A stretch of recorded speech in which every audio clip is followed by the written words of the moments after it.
Okay, so now let's talk about how to read the loan statement related to the real estate property that you purchased. So we usually receive HUD 1 settlement statement, and that's the document that we sign when we purchase the property, and we actually call it closing cost because that includes all the other fees that you need to take care of before you get the actual key for the house. So on this statement, there are two parts. One is on the left part, which is like what's due from the borrower, which is the one who's purchasing the real estate. And the one on the right side are the ones that are due to the seller. Ideally, these two sections should match. It's kind of like in accounting, it's a debit and credit. So it's like on the left side, how much the borrower owes, and on the right side, how much the seller will receive. So on section 100, it talks about the cost related to the purchase. And 101 is a contract sales price. And this is the total value of the land, the building, and the improvement related to the property you're purchasing. 102, personal property. This is related to the other things inside the property, like furniture that you want to include as part of the sale. And then on section 103, other settlement charges that the borrower will also pay. And then on section 106, 107 and 108, these are like the taxes that the seller paid in advance for your behalf.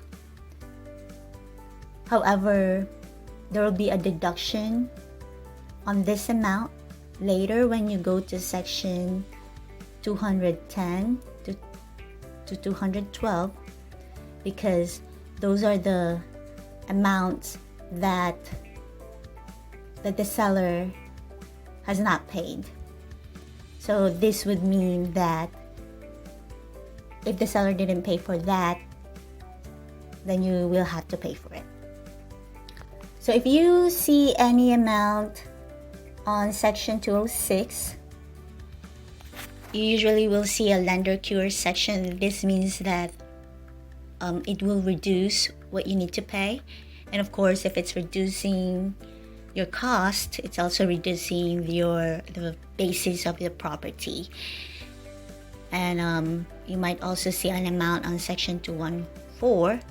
These are like transfer taxes credit, and this means too that it will reduce your closing costs and also will reduce the adjusted basis of the property. And overall, these are all good credits because this means you don't need to pay for those amounts. So now you understand this section on the left side. Let's talk about in detail about the accounting treatment. So on the contract sales price, because this contract sales price includes the value of the land and the building and the improvements. So in accounting books, and also when preparing your tax returns, you will need to separate the value for the land, because land you cannot depreciate, and you need to separate the value of the improvements.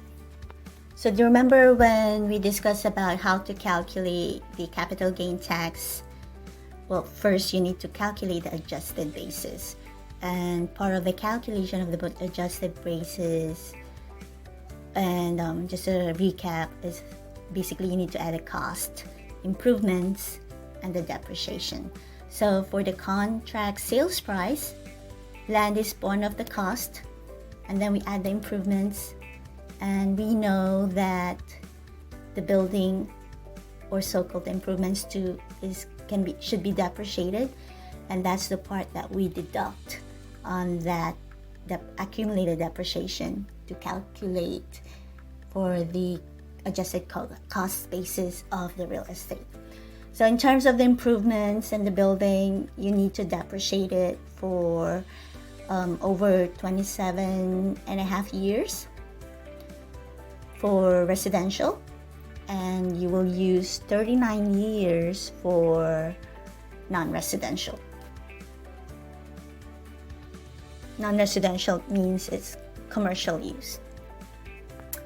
And then on section 102, personal property, this is like the furniture or any personal property that you want to include in the sale of your real estate. And you will also include that to your cost if you're trying to sell it too when you sell the property. So you will need to depreciate that, and if you're including that, you need to include that to the adjusted basis as part of the accumulated depreciation. And then going down to the settlement charges to the borrower, which are like the city town taxes, the county taxes, and the assessments. These taxes, these are not part of the adjusted basis of the property. This is not part of it's not capitalized, it's not part of the cost of the property. These are current expense.